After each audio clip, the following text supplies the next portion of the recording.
more underage girls abused on that chair? What happened there? What we do know from the survivors is there are many such photos in the Epstein files. We know that from the survivors and their lawyers. All of those need to be released. Every file, every photo, every interview memorandum, while protecting victims, need to be released by federal law in the next 16 days. And do you expect, I mean, do you know what to expect in 16 days in terms of what level of redaction there's going to be? Have you gotten any word from the Department of Justice how they are handling this?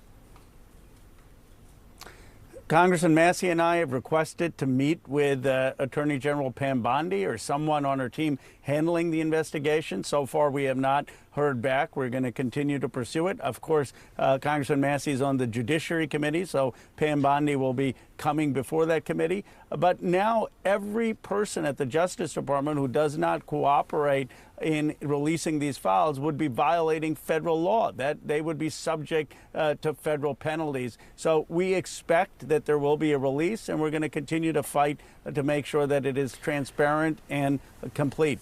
Your committee says it's also received about 5,000 documents in response to subpoenas to J.P. Morgan, Deutsche Bank for Epstein's financial records. I don't know how much of those the committee's been able to review, but do they, I mean, what do you hope to find in those documents? Does anything connect any dots for you? Well, the committee is going through that. There are a lot of documents, but the big question is, how is Jeffrey Epstein, a former school teacher, worth $500 million? Who is funding him? Why are people giving him this money? And what was he doing for this money? Those are things that we're going to get from these documents. As you know, Senator Wyden has been investigating this in the Senate for over a year. That is going to be critical to understanding who all was involved.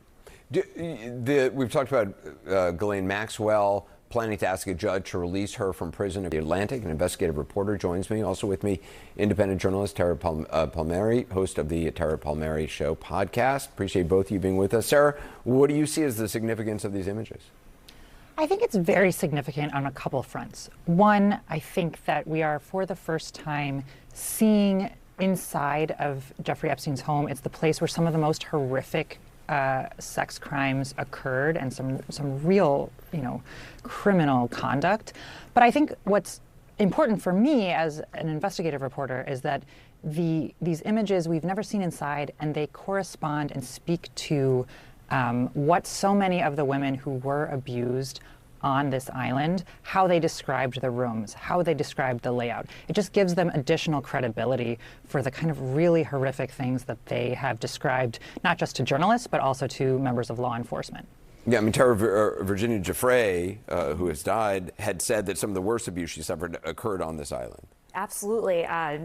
It was a place that was hard to get to. You had to get on a helicopter to get to the island, or a boat. It was specifically designed to be a place for pleasure for the powerful and for the weak to be stranded there, to the point that Sarah Ransom, one of the survivors, tried to swim off, even though the current is quite severe, and she was willing to risk her life. That was how terrible the experience was on the island. And we know that Virginia was severely raped on this island. I also would have wished that Virginia was alive today. I would have asked her all about that dentist chair and what that meant and what that was, because to me there's something sadistic about it. It's kind of I mean, it's bizarre to have a dentist chair in somebody's private home. Also, just no one wants to go to the dentist. There's something dark about it.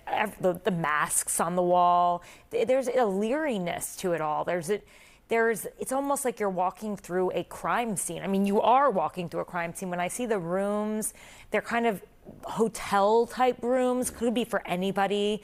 It has just there's kind of energy. no personality other than sort of creepiness to these things. Otherwise, there is this sort of anonymity to it, of sort of anonymous hotel room somewhere in the Caribbean. Exactly, and it's interesting. You could even see from the picture of the cameras. I mean, there are cameras everywhere. They're being recorded. You could say for security, but also what I had heard from the survivors, that they believe that they were always being recorded there. Even the statues are weird, like the one by the pool. And I think it's important for us to have this documentary evidence, especially when you have the President of the United States saying this is a hoax. It's a hoax. Seeing is believing. See the place where he lived. And this isn't all just some wealth porn. This is a very perverted man, and you can see it from the way that he lived. Sir, I mean, it is going to be incredible.